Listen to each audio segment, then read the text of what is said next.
but it doesn't have to be so serious. Tune into the funny kind and get ready to laugh, reflect, and reconnect with the extraordinary human you already are.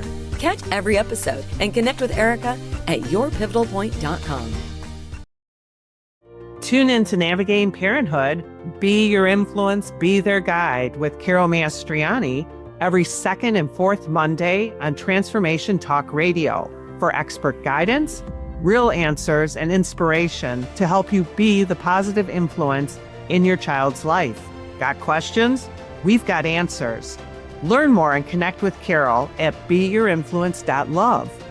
Parenting isn't just a journey, it's a lifelong learning experience.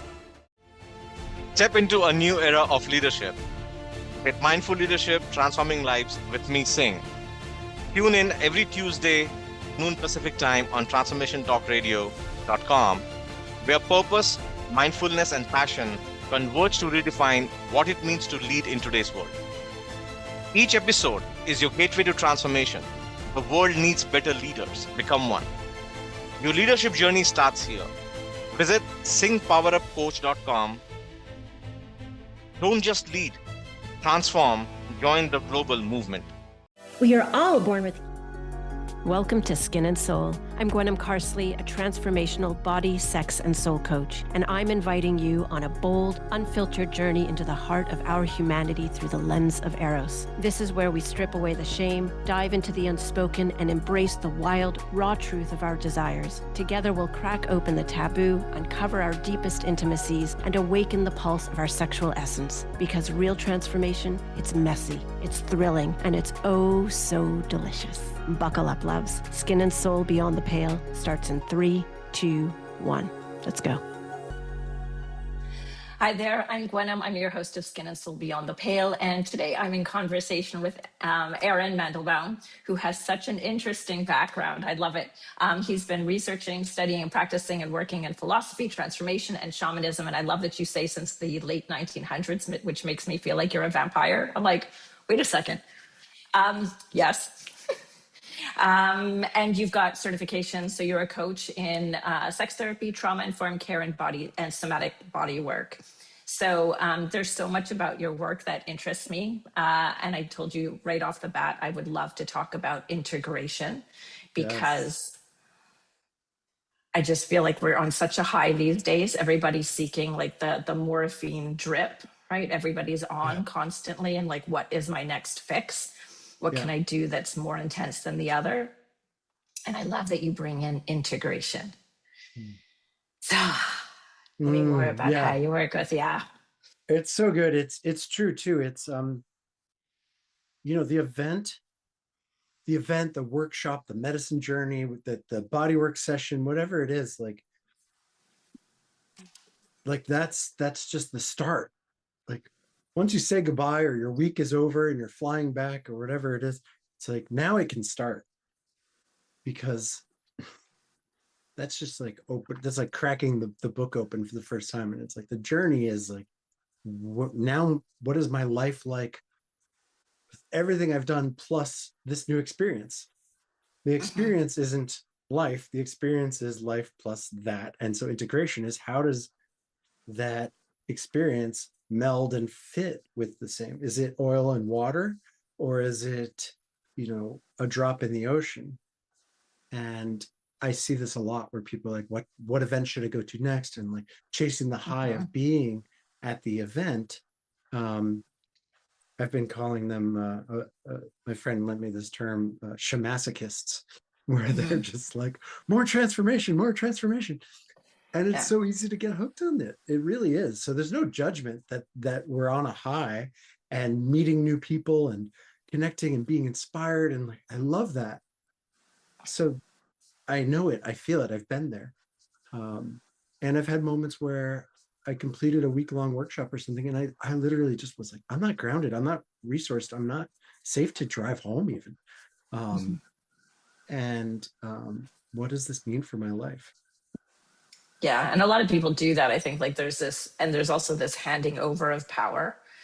I definitely, even, whatever classes I used to take in acting and performing or whatever it was like, okay, yes, there's a gym, right? Like you get up and you have a practice in your day, and you incorporate it into your life of whatever is working. And then there's also the high of, I need somebody else to validate me. I need somebody else to push the high that's going to get me that next transformation. And what I like about you as well is like, because I fundamentally believe that we're here to live in the body and not just like escape from it. Because there's also that cutting off at the head, which people are either numb to, or they're like, I would rather live in space and God and divine, which is amazing. Yeah. Yes. And there's like coming back into the flesh. That's so huge. And this is, you know, similar to any other type of addiction, which I spent a lot of time working with too, which is,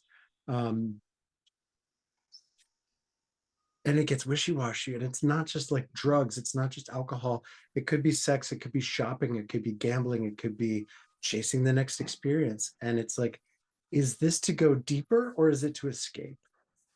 Right. And is the answer up and out, which there's a lot of paths and a lot of ways through all this stuff. And there's paths that are up and out. There's paths that are quiet and within, where I'm not going to talk for 10 days. And there's paths where like, I'm going to not touch anything or not open my eyes, like and live in the dark for 3 days. There's all these different paths and directions to go. And it's like that outward, even if it's within, that outward, that otherness is great. But for the most part, we're living in an ordinary reality. So how do we incorporate this travel and exploration in non-ordinary reality? How do we return to ordinary reality with some of the gems that we can use for ourselves and our community? That's shamanism. That's moving into a non-ordinary reality and coming back with gifts to share with the community. If it's escapist to just not be in ordinary reality, this is how we find a lot of, you know, draw towards addiction. And a lot of those people who suffer with addiction and are drawn to that world of non-ordinary reality haven't had the guidance to do that in a safe and effective way. And we get caught up in the otherness instead of the integration. So integration overall is like, how do we incorporate? How do these blend together nicely? And how do we go deeper within ourselves? Because one thing I'm noticing, and I don't know how you feel about it, is, and you know, when I was growing up, doing ayahuasca was like a one-time hit, right? Like you did it maybe once or twice in your life.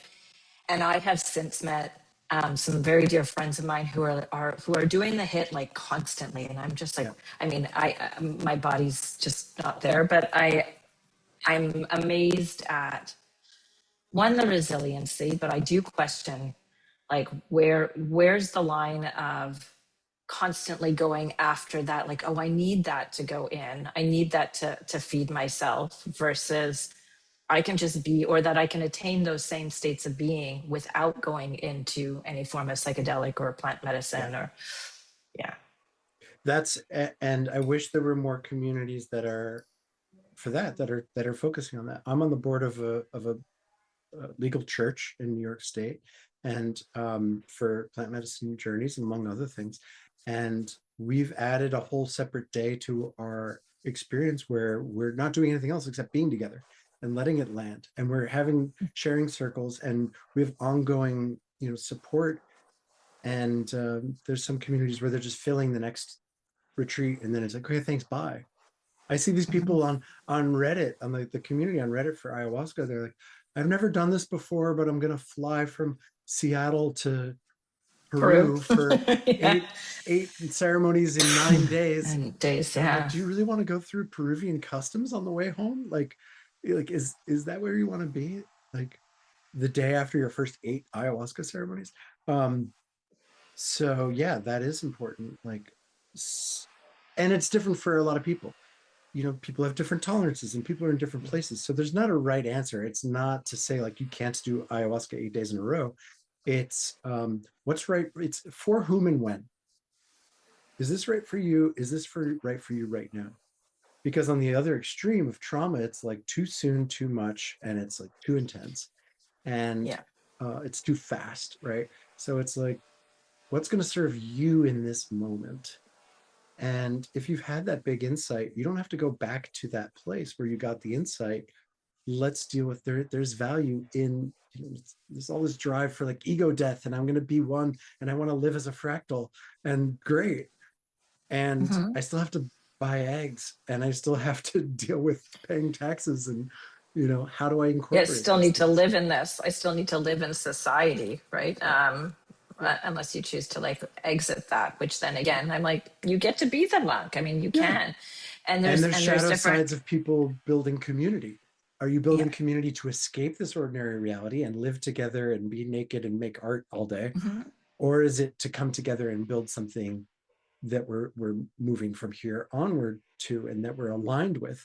Or is it we're all escaping this ordinary reality, and like one has a longer shelf life than the other, in my experience.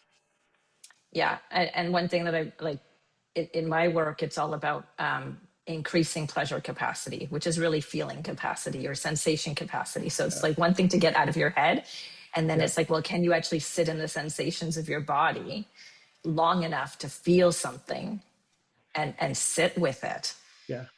Then you can talk about like increasing your Oh pleasure, yeah. your greed, sitting.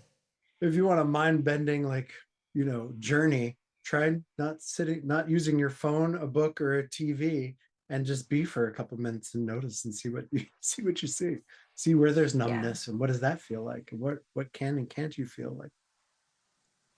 Yeah, when That's you a put the game phone changer. away. I've got a retreat coming up, which I think is fun. And the first thing that she said to me was, "We're going to put our phones away," and you could just feel everybody in the room.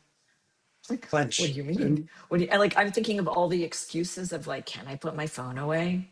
I yeah. mean, I'm bringing like a traditional book, to feel the pages, Yeah. something we haven't done. And we are so, and me too, I'm so guilty of just getting on, first thing in the morning, after rolling over and thinking like, Yeah. who texted me, or like what's gone on while I was asleep, Yes. and living in a few time zones going, okay, well, this person's awake now, instead of just being able to put it away and not being on call. And we're so used to being on It's call all the time. Yeah. yeah, it's And I amazing. hate it.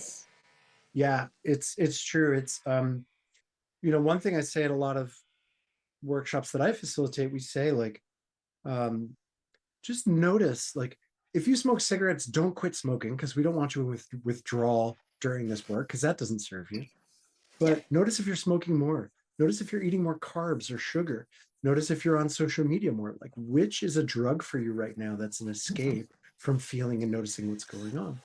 And the fun life hack that I do for corporate clients and for executives, and if I'm working one-on-one with an executive or a small business team or a company, like, first thing in the morning is a great time to be productive versus reactive. And it's very easy to go from being productive to reactive, and it's very hard to go from reactive to productive. And reactive is like Yeah. reading email, checking social media, things like this. Like, it's answering messages, especially when you wake up and there's a bunch of little red circles and numbers on your phone. It's easy to respond. Yeah. But it's a great time to be proactive and start today. Like, what do I want to create? What do I want to build? Like, who am I now? And even just writing a to-do list of what you'd be interested in, or brainstorming something new, because it's very easy to go to reactive, and it's very hard to go back. So first thing in the morning, love that. Yeah. Yeah. So what do you do in your morning? How do you wake up in your Yeah. morning? One thing that I like to do, well, before I go to sleep, I check my calendar so I know, like, do I have to get up and go? Like, if I have something early in the morning, I might move my alarm so that I can ease into and transition into something instead of rushing. But first thing in the morning, like, I like to wake up as slow as possible. I have little rituals with just brushing my teeth and making coffee and looking outside, checking the bird feeder, things like that, and just seeing what the day is right now, and enjoying the moment of like feeling like my system's rebooted, and I haven't launched any tabs yet, and so I have some capacity. So it might be looking around the house. It might be being with plants and seeing who's feeling what, who needs a trim, who needs some water. Some of this caretaking and coming back to the presence of the day, and where actually am I? Otherwise, I'm on autopilot and operating the day in this is how things are, and this is what things are always like. And it's a nice opportunity to stop and say, what am I saying yes to? Where am I living? What am I doing in this moment? So like, what's the state of my house? What's the state of my desk, my office, my, the world outside? Oh, it's windy. Okay. And there's a bird nest I didn't notice before. Like landing And a little bit. relationship, you're like, from what I Yeah. remember, yeah, your relationship, like rolling over, Yeah. going and seeing the human that's next to you, Yeah. that's puttering around the house, and like that's like part of the beautiful everyday that we don't get to see. Yeah. I think Sometimes it's because we become so. confusion. Yeah. Mhm. Sometimes it's Yeah, what's new, what that's wasn't there before, what's going on. But yeah. approaching it with some curiosity without judgment. Curiosity without judgment is great. Mhm. Presence without performance. And I think most people I, don't know what that is. Honestly, I don't. I mean, it's taken me God knows how long to really sit with presence without performance, without trying, yeah, which doesn't mean without effort necessarily. It's just it's taking off the masks. And definitely, I've been laughing these days at those the comedians that are talking about women in menopause, that like the estrogen level goes down, and so the bullshit meter goes down very quickly. It's like, I have no desire to pretend anymore. yeah, like Sometimes I pretending is earned good, to but be real with you. Here's what's actually yeah. up. Like we're skipping a couple steps, and I'm just going to tell you it like it is. Yeah. And then that's this ideal that's like, wow, I wish I could be as confident as her, or this person or that person. And it's Yeah. like, Just remove a few hormones. Just get just rid of a few hormones. And I'm telling you, that nurturing moment, yeah. I was saying, yeah, which I think again, this comedian was talking about men that are missing that estrogen piece. I'm like, oh Yes. yes. And on the other side of it, it's Yeah. like it shows up as like confidence or directness, but it's also Mhm. like um I'm not performing. I'm Mhm. I'm I'm not um speaking from a hurt place in order to be loved. Yeah. It's like this is just what's up. And yeah, I can I can I'm adept at now speaking into how somebody listens, and I can communicate well, so I can talk about something in a way that someone else can hear it well. If I'm talking to somebody and they've got a bunch of baseball stuff around them, I might make baseball analogies, even though I don't care about baseball at all. But I want it to land what I'm, for who they are. Um, but still, it's like, am I speaking to get something? Am I speaking from hurt, from loss, or from upset? Or can I actually be present with who this person is? If I'm deeply present with someone, I may not have to speak at all. We could just sit and be together. Yeah. And that's And it's great. one of the most interesting. I think that's when things get really interesting. If you can sit with someone and I don't think it necessarily means that there's no discomfort. In fact, sit with somebody for 3 minutes and you'll start to feel where your body's really alive Oh, very, yeah. very quickly. They used to say, who was it? I don't think it was Ram Dass. I think it was, and maybe it was a psychologist. Somebody was saying, like, if you think you're enlightened, spend a weekend with your parents. Uh, Oh, yeah, everything goes out the window. I mean, for all the work that you do, and I know this because I've been with my mother for 6 months now, and I'm pretty good, yeah, except by the end I was definitely reaching my max, and I was like, all of this work is going out the window. All of those triggers are just, I'm like, I mean, I can feel them. I can yeah, recognize them. In the moment, I'm like, yep, all out the window. Yeah. yeah. And that's And with it's work. That's with a lot of work. and the deep presence is also the recognition and appreciation for the trigger. Like, wow, something's triggering me here. This is an Mhm. opportunity to find what happened in the past that's like was the wobble that I'm still responding to. It could Mhm. have been something that happened when I was 5 years old and I'm still responding to it. There's something that's a trigger here. Can I take that as a moment to get curious without judgment and find out, like, is my presence right now being dictated by the 5-year-old me or by who I am now? And there's all sorts of gems in there. Oh yeah, and it's layer by layer. Which then I wanted to circle back a bit because I know that you have a degree in you said ontology, Mm, death, and sex ethics, and I'm like, how on earth? Because as someone who's always been interested in spirituality, I'm like, ontology. Like, I got to go look that up. I mean, I was interested in quantum physics Cool. really, Yeah. really, like at a very, when quantum physics was a pseudoscience, which was also in the late 1900s. I love that. I Chaos am also a theory and vampire. things Yeah. like that. Yeah. But yeah, how did you find your way into ontology and death? Like, you've got to tell me how those things weave together for you. It's so cool. So for those who don't know, ontology is the precursor for existentialism. So before Sartre, there was a German philosopher named Martin Heidegger who came out of phenomenology from his teacher, Hegel, Husserl, that type of world. Phenomenology is the study of like things as they are right now. And ontology asks the question, what does it mean to be? And it also says, is asking like, why anything instead of nothing? Like, why even this? Heidegger's work talks a lot about, entities for whom their being is an issue for them. Like people who are in psychology might say metacognition, like thinking about thinking and an awareness that we're alive. We can't prove that any other species has this, so he doesn't use human, but he's talking about entities for whom that's the case, and we know that at least humans are this. And one of the main precepts is this idea that, which links really nice into presence, and you'll see how since he started writing this, a lot of people have built some Venn diagrams with Heidegger and Eastern thought, like Buddhism and Zen. His idea is that we're in this constant state of running away from the fact that we're going to die, and that our default state is this anxiety and this angst, and we're thrown, he uses the word, we're thrown into this world of, our parents and our circumstances of where we are, and the ideals that they have that are inserted into us.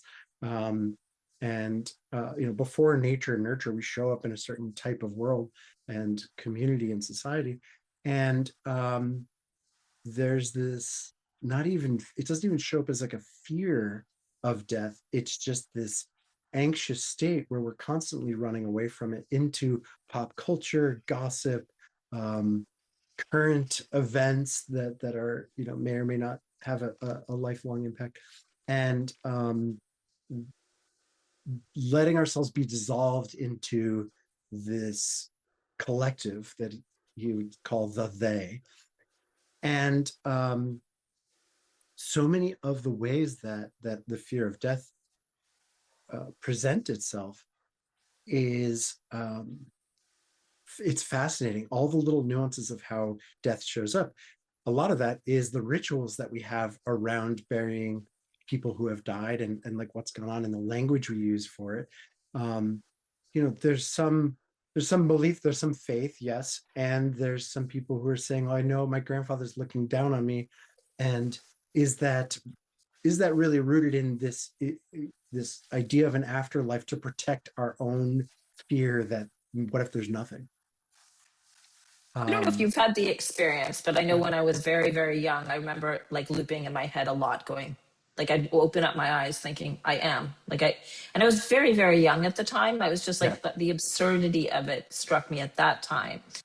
And of like, I can't believe there is quote unquote life. Like you said, the fact that there is a life at all that brings us into a place of deep reflection, and how it then, I mean, I think the fear of death for me got inserted much later, with other people's ideas. For me, there was always a sense of knowing, but I don't know why I had that knowing, because I certainly know that my parents didn't. Yeah, well, as soon as you recognize that I'm alive, it creates the possibility that you won't be at some point. And one of a Heidegger quote that I love that I find is true is, unlike dying, death is not actually part of our life. And I find most people are afraid of dying and have no awareness for what death would be like. And we won't know. We can't know. The part of us that's there, and I say this to people going to ayahuasca, like the part of you that's nervous now probably won't be there during the ceremony. The part of you that's worried about life after death, like you really want to, what I hear often in people is like a continuation of their life as is now, with all their awareness and their memory and their history. It's like your best hope for an afterlife is more of this. Mhm. Is that the limit of the creativity? Like, what if there could be anything and you want more of this? Like, what is it that's holding us on to what is it that has us hold on to more of this? And it's a really interesting question. Um, I think it and depends whether you like this. I mean, I don't exactly. know, because there's a lot of people don't like. My father, I don't think was very, I certainly wasn't religious, but definitely towards, a coming toward the end of his life. That was the first time I started to hear him talk about God in the sense, right? Like, Yes. at least I Yes. hope there's one. Yeah. But for the longest time it was, and my father is Jewish, but I would say like what was more culturally Jewish, and so Yeah. would go through the ceremonial, but then was like, there's no God. I'm like, this is, which again jarred my brain, because I'm like, okay. But there was a sense of, oh, I want something. And I think the Yes. dying part is the piece around the the thought of loss. And Yeah. we think we talked about it last time. Is like, for me, there's like this sense of fear of loss, of especially Mhm. when you start to really appreciate life, Yes. and appreciate the parts that you have not lived and the parts that you denied yourself, Yeah. and And then if you've starting been to. with someone in those last moments I've been fortunate enough to experience people who were fighting to live, doing all this intervention and medical stuff and really and doing all this stuff. And once they were like, no, I'm ready. Mhm. Once they realized they were ready, there's this moment of surrender. The ease, not just like in the room, is Mm. palpable. Like there's this ease, there's this flow, there's this calmness for them. They're smiling more, like their body is relaxing. Like this surrender into that is so beautiful. And you can't force that on anybody, but like No. once getting to see that is quite remarkable. um so yeah, there's this brain, and then there's this deeper sense of like, actually, you know what, I'm really ready. It's the same as like, am I hungry? Like, yeah, I'm really hungry. Like I'm ready. I need to, or is it a need, or is it like an avoidance? Like, oh no, it's too early, Well, or I some just people, ate. I've seen it in pet. I've had Mhm. pets, my cat, a dog, right? Yeah. And it's funny looking at like certain characters. We had a, excuse me, um, we've had a Jack Russell Terrier, and he was like super tenacious. I say he's my spirit dog. Very tenacious, did not want to let go of life whatsoever, even in pain, even in like so many things. There was like a sense of um, a fight right to the end. And I've had a friend of mine, a dear friend of mine, who passed away. And again, there was this, for me anyway, in witnessing that, there was a sense of real fight. I'm not even sure there was ever a surrender. Mm. Whereas I I think the hope for all of us is that there's a sense of, we get visited, whatever it is, that we see the light before the moment of going, Mm. if you're so lucky, that maybe you are 95 or something close, in good health, and that Yeah. you're just like relinquishing yourself. Not everybody gets that, but No, there's a lot of ways that life ends, and it can be surprising and traumatic and painful and like all these different things. Like, um, so yeah, I should qualify a lot of those moments where people who were older age or failing health, or just recognized, or had some sort of disease or disorder, and they were clear that, yeah, I can fight this, or I can stop. And fight it or stop is one level of conversation, but surrendering and being ready instead of deciding, that is a palpable shift. yeah. Yeah, that's interesting. Which then brings Yeah. me to, how do you bring in the sex ethics, right? So, Yes, because there's such an interesting, you've went, and I know that they all tie together in some they way. all Like, tie together. to me, It's they're like amazing. Like, they're the most delicious things that you're never allowed to talk about at a dinner table. That I'm like, oh, this is the stuff like that we should all talk about: sex, yeah, death, and like the mystics of life. exactly. I did all the taboo stuff. Like, I should have thrown in like religion and politics too, or something, Mhm. just to round it out. Right? Yeah. um, it is funny, like you're saying, the through line. I then, years later ended up doing an MBA in business strategy and doing that whole thing. And it's like, well, how does that track? And it's like, the through line is the same. Is like, are we aware of what we're aware of? And how do we, is there room for improvement? Is this what we really want? Um, so yeah, the homework for sexual ethics was not as exciting as I had hoped when I was studying it in school. But sexual ethics asks questions like, do you have to be in love to have sex? Is sex for procreation or not? Is it okay to pay for sex? Gender and that whole conversation about sex, sexual identity. What is taboo? What is quote unquote perverse, which is the term that they use for a long time. And all of this is before, because it's philosophical. It's before the whole conversations about consent and boundaries and stuff like that, which I'm a big fan of in terms of being in synergy with humanity and not creating anything that's uncomfortable. But yeah, some of the questions about sexual ethics led me to start to think about different flavors and ways that people are relating and connecting. And can we look at those without the agenda of this is right, this is wrong, and helping people figure out with ease what those guidelines are for themselves? Now, it's hard enough in society to explain, or to take the moment to explain, that morals and ethics are totally different things. Moral conversation is internally, and ethics is when you involve somebody else. And there's been so much information passed down about what sex is, has to be, should be, shouldn't be. And more often than not, what's passed down is actually silence. Mm-hmm. My sex talk was, did you understand that joke we both overheard about the number 69? And I lied and said I did understand it when I was in, 8 or 9 or something like that. And that was my sex That was talk. your parents? That was my father. That was my sex talk. Oh, that's hilarious. Yeah, that was the most I got. I got 3 hours on how to use the record player and not smudge the records and skip, and scratch it. Yeah. And how to clean the dust off. Like, I got a really long talk about playing music and protecting the record collection. But that was my sex talk. So most of what we learn about sex now is transmitted through silence, avoidance, and TV, movies, music, stuff like that. And it seems like everyone's just discovering it again for the first time and not having had any guidance about it. So, and there's so much judgment around it. Like, there's still, when you talk about silence, like, I think, I was, again, talking with a friend today around intimacy, right? And how much easier it is to have sex with somebody. yes. Where you think there's a major connection, right? But that's not intimacy. And intimacy is, I'm going to go back to, it's trusting yourself enough to open up to another human being. But I think also we're all terrified, Yes.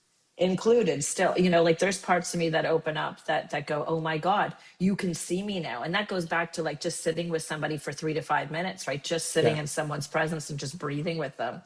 That terror of being seen, whatever it is you think that they're going to see, that part of you that you're like, oh, I can't be seen as that. I won't be loved. I won't be liked. You're going to leave me. You're going to, and what I'm thinking is heinous. I hate this word vulnerability. Like, the real definition of vulnerability is like open for attack. And it's like we're saying, like, the uncomfortableness with being with somebody is like so much of this mental gymnastics of like, they're going to shame me. They're going to hurt me. They're going to judge me. They're not going to like me. They'll think I like them, but I only like them in this way. Like, it's all this gymnastics happening, and it feels like it's potential for attack. And it could just be like, I'm going to open myself up to be seen so I can see you, so we can remember how similar we are. And like, that can be a beautiful place of love, is let's remember how connected we are. In doing some of these, like, these workshops and courses and facilitating these things around the world, like, no matter age, race, gender, nationality, the most different people you can imagine. The young, you know, gender fluid person who's, just coming into the world now, who's like in their 20s in New York City, and the 70-year-old person in Ireland who's, never expressed an emotion, or, or prevented from that by their family. Like, they're sharing in a morning circle is so much the same. Like, am I okay? Am I lovable? Will someone want to, touch me? And maybe my parents did as good a job as they could have, and it's just less than I wanted. Yeah. We're all the same. And then we realize like how much judgment we hold individually, Yeah. because it's been passed down. And one of the things that I love is the question of like, what do you allow yourself? What will you allow yourself to feel? What will you allow yourself to admit to yourself? What you really like, what you really want, how you want to live, and even the things that you want to say that are terrified in your vulnerability. And I love Brene Brown, right, who talks all about vulnerability and gets, and it's just like, it's this, and vulnerability, I love it, is not saying the thing that you think you don't want to say. It's the thing that comes out, or the behavior that comes out that like, you're like, oh, fuck, I'm caught, right? And it's like, it's the red-handed, like, I feel sick now. Forcing yourself I to want say to hide. something that you don't want is not vulnerability. That's like No. violating your own boundaries. Vulnerability is saying like, I'm nervous to say this and I'm not sure why. Yeah.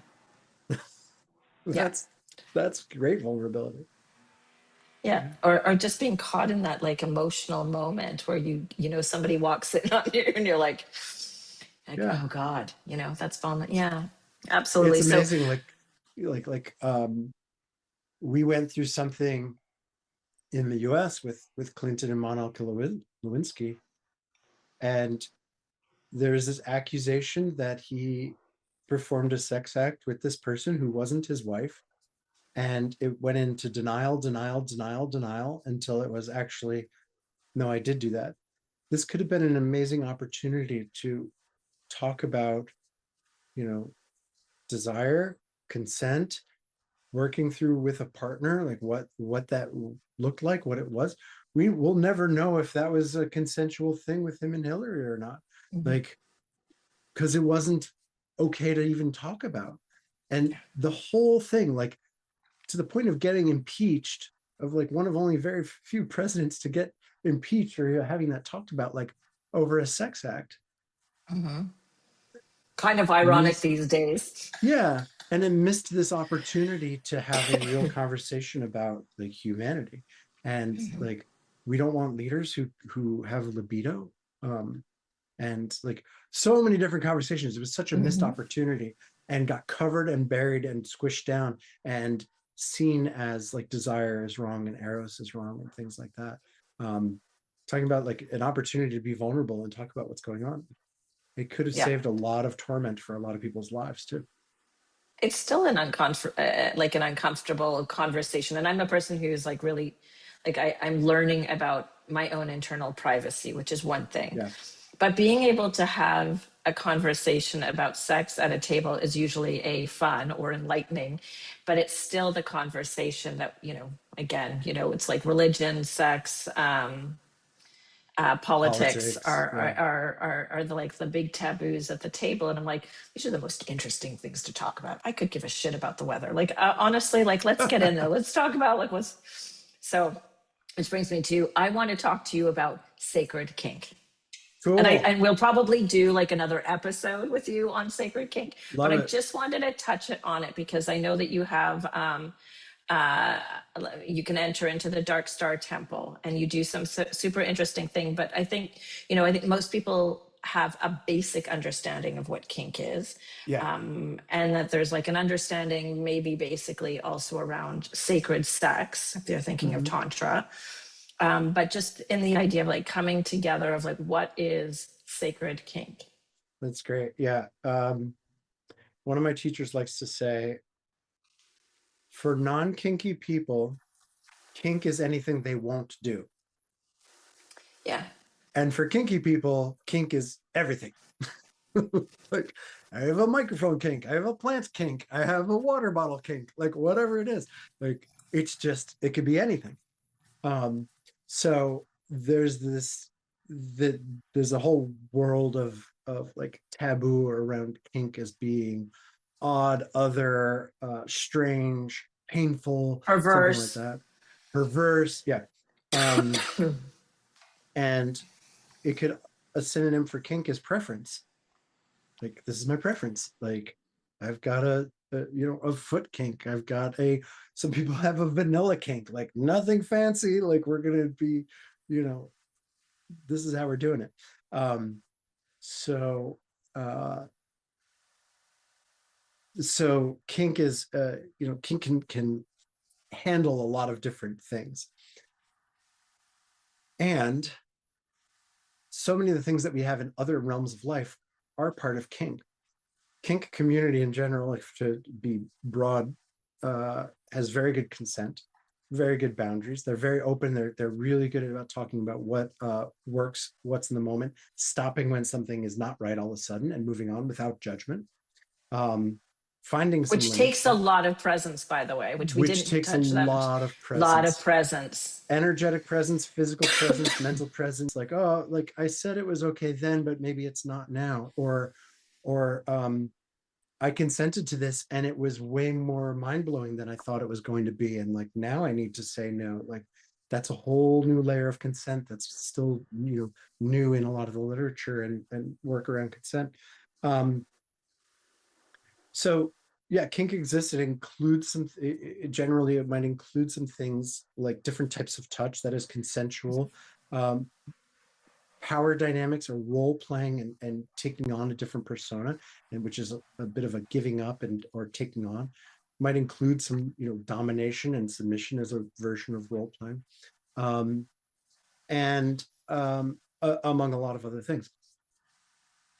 So that's one bucket. Sacredness on the other side. Anything can be sacred if we say so. And what has it be sacred is bringing the presence, mindfulness, reverence, awareness, not doing it kind of offhandedly, right? Like, I could sit here and do my nails and just while we're having a conversation and all that. I'm being mindless about it. Yeah, or I could be, intentional, focused, and that this is like I'm shedding part of my body. I'm cutting off part of my body, and like, where's that going to go? And like, turn this into I could turn anything into a ritual and bring some sacredness there. Part of why we might combine those is because, like anything else, there's a scale of kink, of sacredness, right? So for some people, their sacred is they go to mass on Sunday. They don't really pay attention. They're Christian and they don't know what Christ-like even means, and they're going through the motions. And this could happen in any religion. That just came to mind. And for kink, it's like, I like being spanked or pretending that like I need to get an A in this class, and I'll do anything to get it, right? And that's our little scene for the night. And when we bring those two things together, like, what is possible? Intimacy, this vulnerability, this learning more about ourselves through sharing our boundaries and our fears and our desires. Maybe it's bringing in the divine. I like the idea of bringing in the yes. bringing in the sense of the goddess or the god. Yes. Or yeah. Exactly. And that this may not just be for us. It may not just be for our bodies. It may not just be for now. Could this be a prayer for humanity? Can we add this layer of intentionality to it?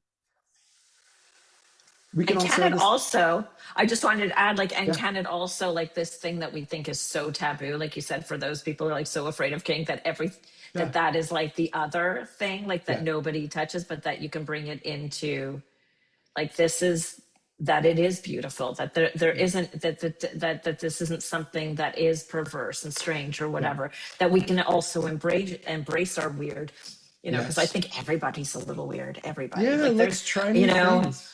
Yeah. We don't have, if you watch little kids are great scientists, and they're so curious, they're happy to touch and explore. They're ready to try new things, and we've lost that. And this sacredness with kink can also bring a therapeutic element too, which is reclaiming or healing some different things through this role play, through this power dynamics, giving up control. If you talk to people who are professional doms and dominatrixes and things like that, they're working with high power people who want to give up their control for a little bit and surrender some of that, or people who've had traumatic experiences who want to reenact it in a way where they can reclaim saying their no and having it heard. I'd say with all these things, with like kink and bringing in new toys and stuff, like take the time to learn how the safety of it, the energetic, the mental, the emotional, the spiritual safety of what you're doing. Creating a ritual willy-nilly and like opening some portal, that could be, Interesting. problematic. Well, there is that show. What is it called? Like, I don't know. Something took me to the ER. The sex toy that took you to the ER Yes. because you didn't read the directions, or you're like, I'm gonna try something, and you're like, I'm always like, so anally make sure there's a stopper because there's an endless line and it can get lost up there. Like, Yeah. just know that, people. I'm just saying that just so you know. There's Yeah. tons of people who are very open and willing to help support you with learning the basics of how to use some of the tools. And then it's like a canvas and a paintbrush. Like, yeah, here's what a canvas is, here's what a paintbrush is, this is different types of paints. You get to make your masterpiece. No one's going And to you tell can you do how. any and everything. Yeah. And I love the idea that everything is kink, right? Like, you get to play with anything, that it's really probably the most creative way of approaching sexuality. And I'm very aware of time. So, because like I said, we're going to come back to this topic because I think it's so Cool. interesting. Yeah, And that sounds great. Yeah. okay. So I'm going to give you my 10 questions, which I do with every one of my Yay. victims. Okay. So, um, what is one truth your body has always known that your mind took years to catch up to? Ooh. Um uh Go slow.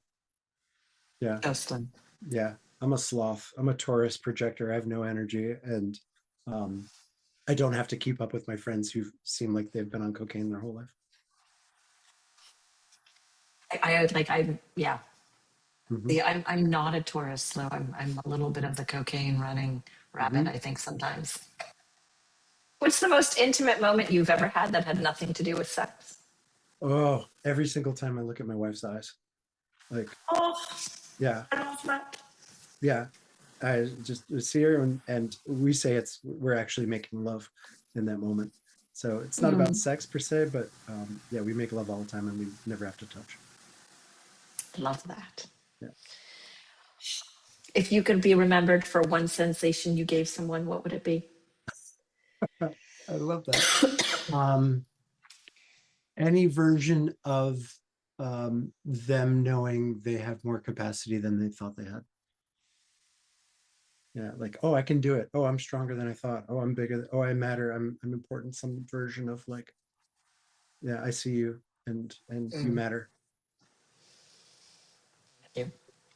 If pleasure were a language, what would your first word be? Ooh, yes, or more. Yes. More. More, please. If your erotic life had a title, like a novel or a film, what would it be called? Ooh, um,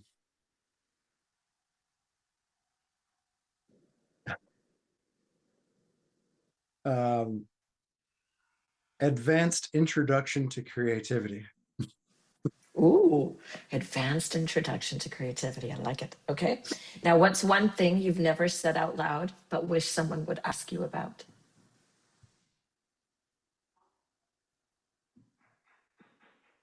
Hmm.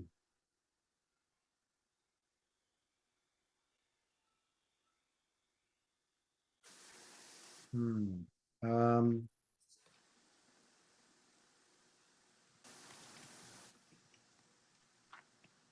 maybe um, I would love to be invited to co-direct a movie. Oh, Yeah. we'll talk. Um, what part of your erotic self are you still afraid to bring to the light? Mm, um,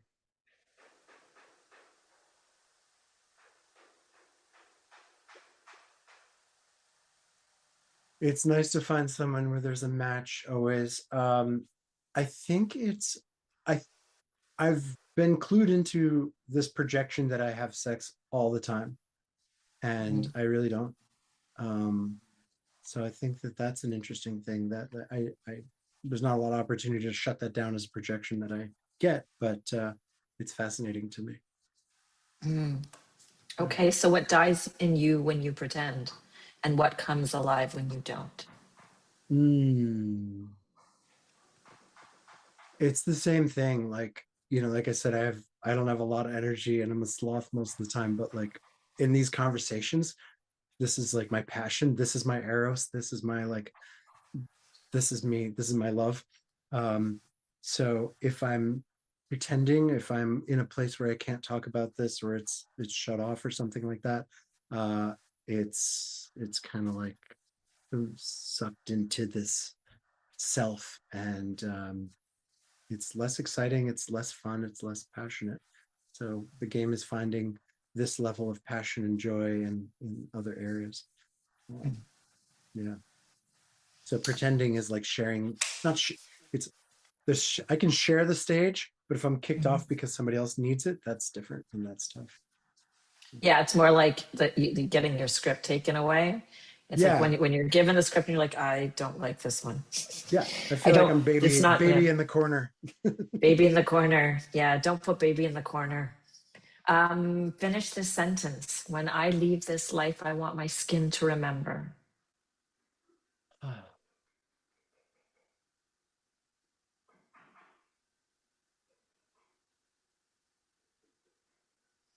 Hugs. Hugs. Beautiful.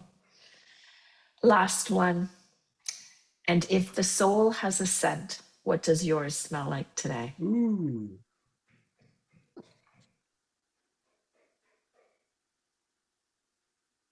Soul has a scent.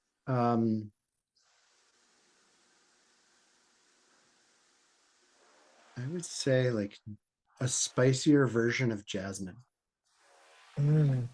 That or chocolate chip cookies.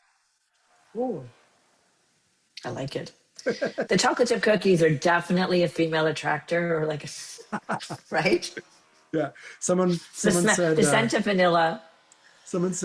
dating me is like biting into an oatmeal raisin cookie and realizing it's a chocolate chip cookie, and then half hour later realizing it was an edible. Oh no! What? So fun. Oh, really? Yes. So fun. Okay, so we are wrapping up. I want to make sure that people know how to contact you. And I know it's erinmendelbaum.com, correct? Yep, Which I that's the love. best right now. It's going to get yeah, it's in the process of a rework at this moment. But yeah, I'm so findable. That's the best place you can find me. There's Instagrams, there's sub pages for all sorts of different things. And I'm so passionate about people finding what's right for them that like I'm very okay if I'm not someone's medicine, but I know so many people and so many things. I'm happy to redirect. So it's like, I'm curious about this. Oh, check out this course, this workshop, this book, this other coach, this other person, you know, if it's for body work, if it's for business coaching, if it's for one-on-one coaching, like I got you. I Yeah, so you've got want a you to really succeed. interesting, yeah, you've got your Voyage to Presence, the Dark Star Temple, and your one-to-one coaching. And then you also do retreats. I was taking a look. I was like, oh, is that for 2026? Gotta put those dates on it, or whether they were 2026 or 2025. Yeah, They're current. Okay, cool. yeah, there's some Okay. current stuff. There's some good stuff coming up. So yeah, plenty of ways to interact and lots of fun stuff. Yeah. Something for everyone. Okay. Thank you for joining me. I'm so going to bring you back. Like I said, I'd love to have a deeper conversation around sacred kink and just kind of go Yeah. into I can't say it, shemasochistic. Shamasochist. Yeah. A shamasochist. I love that, a shamasochist. Somebody Yeah. chasing the extremes and the highs, and get deeper into that. Um, So thank you for joining us today. I'm going to say everybody to thank you for joining. If you want to get a hold of me, I'm at gwenamcarsley.com. You can always email me at info@luvology.com. And I think if there's anything that you want to add, we've got a few more minutes. Anything flavorful? I would say, if you can do it slow, you can do it fast. If you can't do it slow, you can't do it fast. Like, take a breath, go slow, check in with yourself, like, and don't settle for being pressured into any, like really find the yes, honor your yes, honor your no. Find some people who honor your no as well and your yes, and it's just so not worth it. And play. Curiosity without judgment, find your yes and no, and then play, and the world is your oyster. And don't bypass. Stay in this amazing flesh and this body that's like the gift of being alive. All that advice about like, oh yeah, think about baseball and you'll last longer in bed. It's like, no, that's disappearing. Like, come back. I know. What take a is breath, that? feel yourself, be here. Like, yeah. Yeah, I know somebody said that's a thing that, like the most common thing that a man will go to is think about baseball, which says a lot about baseball. But I'm like, real, like so I last long. I'm like, no, stay in your body, like learn to be in it, know when to pull back, like the control of like slowing down and breathing instead of, and like staying with the other person. I love that you like make love with your wife constantly just by looking, at her in her eyes. Cause that is it. Like if you're just rabbit hammering it, I don't know, Yeah. Yeah. Just to have the release. Yeah. There's so much more. There's so more to go into. There's so much more. More last words are more. Yay, more. I want more. Okay. All right. Have a good one. Have a great weekend. I'll see you next week. Thank you so much. Be well. Thank you. Thank you for listening to Skin and Soul with me, Gwenam. Join me Fridays at 10 a.m. PST on Transformation Talk Radio. Catch the podcast anytime on your favorite platforms. You can follow me on Instagram at Luvology. Ready to take the next step? Book a compatibility call with me at gwenamcarsley.com.